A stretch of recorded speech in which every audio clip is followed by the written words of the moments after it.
ಪರಮ ಪೂಜ್ಯ ಸಿದ್ದೇಶ್ವರ ಸ್ವಾಮೀಜಿಯವರ ಚರಣಗಳಿಗೆ ವಂದಿಸಿ ಈ ಕಾರ್ಯಕ್ರಮದಲ್ಲಿ ಭಾಗಿಯಾಗಿರ್ತಕ್ಕಂಥ ಎಲ್ಲ ಸ್ವಾಮೀಜಿಯವರ ಚರಣದ ಕಮಲಗಳಿಗೆ ವಂದಿಸಿ ನಮ್ಮ ನಿಮ್ಮ ಅತ್ಯಂತ ಪ್ರೀತಿಯ ಈ ರಾಜ್ಯ ಮಂತ್ರಿಗಳಾಗಿರ್ತಕ್ಕಂಥ ಸಹೋದರ ಶಿವಾನಂದನ ಪಾಟೀಲ್ರವರೇ, ನಮ್ಮ ಇನ್ನೊಬ್ಬ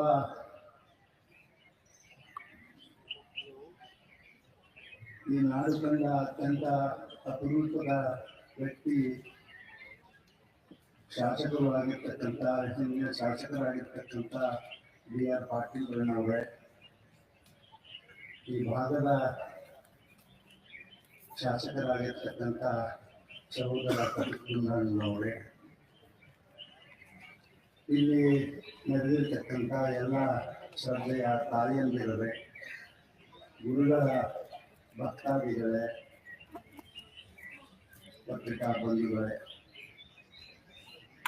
ಇವತ್ತಿನ ದಿನ ಪರಮ ಪೂಜ್ಯ ಸ್ವಾಮೀಜಿಯವರ ಗುರುನಮ ಮಹೋತ್ಸವದಲ್ಲಿ ನಾನು ಅತ್ಯಂತ ಸಂತೋಷದಿಂದ ಭಾಗಿಯಾಗಿ ನಾನು ಈ ಸಂದರ್ಭದಲ್ಲಿ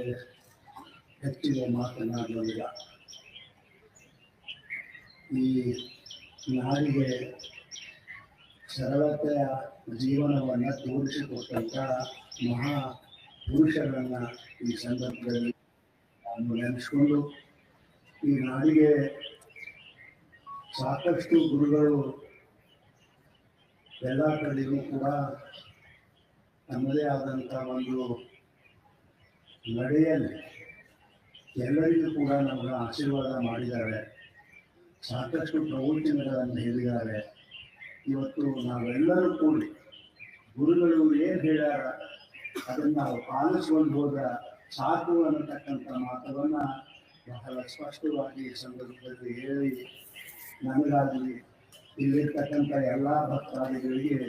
ಪರಮ ಪೂಜ್ಯ ಗುರುಗಳ ಆಶೀರ್ವಾದ ಅಂತ ಹೇಳಿ ಈ ಸಂದರ್ಭದಲ್ಲಿ ಹೇಳಿ, ಕೊನೆಯದಾಗಿ ನನಗೊಂದು ಮಾತ ಕಾಕಣಿಕೆಯಲ್ಲಿ ಹೋದಾಗ ಹೇಳಿದ್ರು, ಸುಂದರವಾದ ಒಂದು ಮನೆ ಕಟ್ಟಿದೆಪ್ಪ, ಆ ಮನೆ ನೋಡಲಿಕ್ಕೆ ನಾನು ಬರಬೇಕು ಅಂತ ಹೇಳಿದ್ರು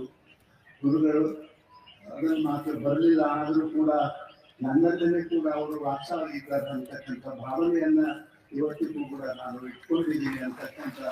ಮಾತುಗಳನ್ನು ಹೇಳಿ, ಅವರು ಹೇಳಿದ ಮಾತುಗಳನ್ನು ನಿಜವಾಗಿ ಇವತ್ತಿಗೂ ಕೂಡ ನಾವು ಸ್ಮರಣೆಯಲ್ಲಿ ಇಟ್ಕೊಂಡು ನಾನಂತೂ ಅದನ್ನು ಇಟ್ಕೊಂಡಿದ್ದೀನಿ ಅಂತ ಹೇಳಿ ಈ ಸಂದರ್ಭದಲ್ಲಿ ಹೇಳಿ, ಅವರೆಲ್ಲ ಆಶೀರ್ವಾದದಿಂದಲೇ ನನಗಂತೂ ದೇವರ ಬಹಳ ಒಳ್ಳೆಯದು ಮಾಡ್ಯಾರ, ಗುರುಗಳು ಒಳ್ಳೆಯದು ಮಾಡ್ಯಾರ ಅಂತಕ್ಕಂಥ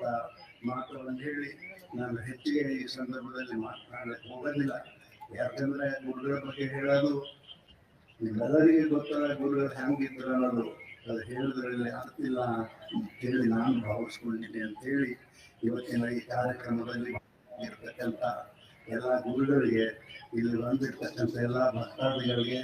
ನಾನು ವಂದಿಸಿ ನನ್ನ ಎರಡು ಮಾತುಗಳನ್ನು ಮುಗಿಸ್ತೇನೆ. ಮನೆ ಸೂಚನೆಗೆ ಧನ್ಯವಾದಗಳು. ಅಧ್ಯಕ್ಷ ಗುರುಗಳು